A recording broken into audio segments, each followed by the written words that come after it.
Hey, Bedford United Church. It's me, your lead minister, Matt Fillier, and I'm just here to offer a few words and to introduce our communion protocol, how we're going to run communion on Sunday and celebrate it together in a way that keeps everybody safe and also keeps communion as holy as we can and as close to our hearts as we can. So it'll be a really exciting Sunday. We haven't celebrated communion since March. So before we show you a video about how we're going to do what we're going to do on Sunday in person in the church, I really want to offer a few words for folks, many of whom who are going to be our church at home and celebrating communion around your kitchen table, just like you did back in March. So just as a reminder for folks, when you gather for communion in your home, feel free to set the table in a beautiful way. Use your imagination. However you want that space to look, however you want to make it sacred is totally up to you and a beautiful thing. If you want to light a candle, that's lovely. And when it comes to the communion elements, the bread and the juice, totally up to you. You can really use whatever is meaningful for you. If that means your family wants to go out and find really special bread and you really want the Welch's, which is like the joke in the United Church for using the best grape juice, you can do that, of course. And if that looks like something different for you and your family, that's lovely. The main thing is to have fun with it. Make it something that you do together with friends or you do with your neighbor if you can. Make it a special occasion for you when you go to choose those things in the grocery store or what have you. Just make it meaningful for you. And what we invite you to do is gather around your table for the service, watch us live on Facebook, and when it comes time for people to eat and to drink, eat and drink as well around your table. And feel free to share those words if you've got other people with you to say, hey, the bread of life given for you, the cup of blessing offered for you. You can totally do that around your table as well, and it'll be beautiful. If you want to take pictures of all that in some way and share it on Facebook or send it to us so we can share it with others, that would be lovely. Of course, we're not asking for sure for people to do that, but if you feel moved to do it and you're okay with it, we would love that. It'd be great for people to see all the ways that we're celebrating communion. And here's this last little piece to remind you all about what will happen on Sunday. You know, how long has the church been in existence? Thousands of years. We have lived through so many pandemics. And the one thing that the church would say to us, I think our ancestors would be, there's no one way to do church.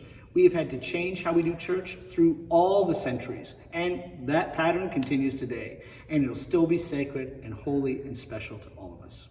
So, welcome around the table, everybody. Here's how we're going to do it in person.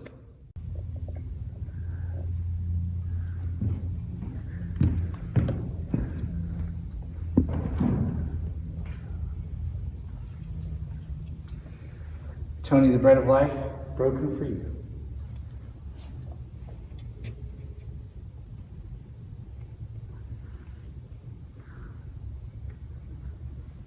Tony, the cup of blessing poured out for you.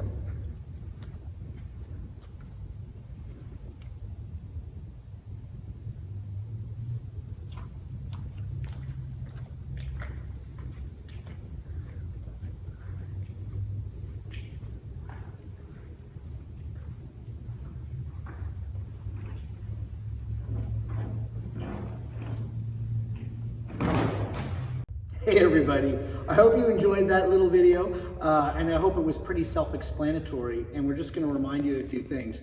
First off the bat, I just have to say thanks to Tony and Paige for doing that and not laughing all the way through it. The only thing we had was Pepsi. We had Diet Pepsi, and Tony's a big fan, just so you know. So we had Diet Pepsi and we had Ritz crackers. That's what we had with us, and that's the same at home. That also can be transformed by the Holy Spirit. That's what it's all about. So a couple things to mention with the video.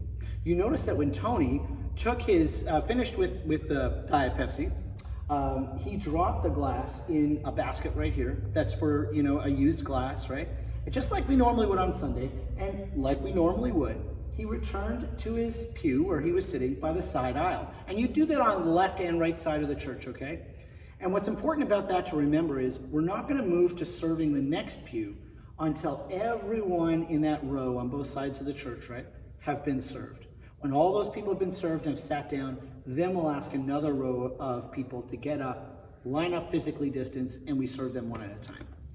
We also want to remind folks that if you're coming to church on Sunday and you're going, but I don't know if I can walk all that way to get to the servers, It's okay, just like normally, we can serve people in the seat. But what we would ask you to do is, if you know that about yourself, that you would need to be served in your seat for communion, let the host team know as soon as you arrive in church that that's what you need. They will sit you on the end of a pew, and that'll make it really easy for Reverend Katie and I to come and serve you in your seat, okay? And that process looks exactly the same as what you saw. The only difference is Katie would have to, using her gloved, sanitized hand that's not come into contact with anything else, she would offer you that cup. You're going to take it from her, drink your juice, and then you're going to give it back to Katie. And what she's going to do is point to where you would put it in her communion set, in her communion plate. Because they'll all be spaced from each other to make sure there's no cross-contamination. So she'll tell you right where to put that. And the last thing I want to offer to everybody is really that if you still have questions and you want to know more, the whole rationale for why we're doing what we're doing is going to be posted in the weekly email. It'll be on a link there and also on our Facebook site. So hopefully that will answer any of your questions. I sincerely hope you're going to join us for communion on Thanksgiving Sunday, whether we're the church in person or the church at home. We are the church together. See you Sunday.